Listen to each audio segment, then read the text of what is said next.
What's up guys, Syiler here, and we are back with another Syi-Solos, continuing the 10-man Throne of Thunder normal, and this time we're on to Ji-Kun, a boss a lot of you will end up running this raid for, just because it drops a mount. It drops the Clutch of Ji-Kun, which is on about a 1% drop chance. Can drop from any difficulty and any raid size, so 10-man normal, 10-man heroic, 25-man normal, 25-man heroic. All have the same chance of dropping the mount, so if you do want to have a chance of getting the mount, do it on 10-man normal, easiest difficulty, and same chance.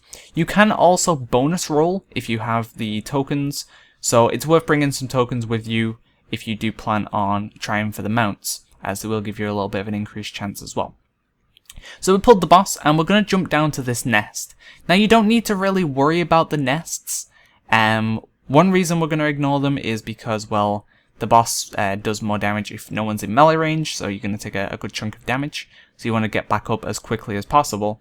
And the second reason is they don't really do that much damage on their own. It stacks up after a while, but by the time the boss is going to die, that shouldn't be too much of an issue.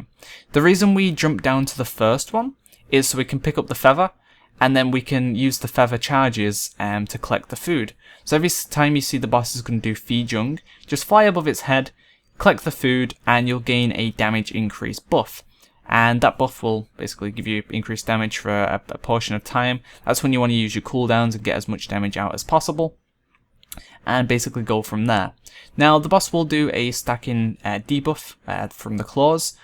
You basically need to kill her before that stack gets too much. The quills doesn't really do that much damage, so you don't need to worry too much about that, but it's mainly the stacking claw debuff that's going to kill you if anything, or the ads from the nests getting too much for you to handle. But as I said, the boss should hopefully be dead by that point.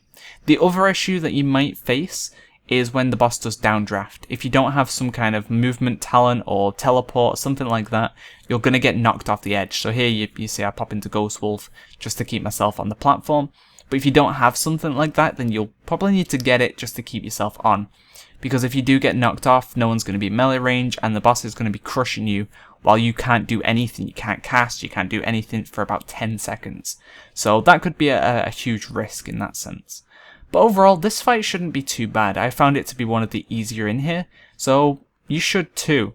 And I did this around 680 item level, so if you're even into midway into Blackrock Foundry, you should have around that anyway. So yeah, that's Ji-Kun down, and if you're lucky you would have got yourself a clutch of Ji-Kun, and if not, well, that's how the cookie crumbles. So we're going to head on to Duramu next, so look out for that coming very, very soon. And yeah, thanks for watching guys. See ya.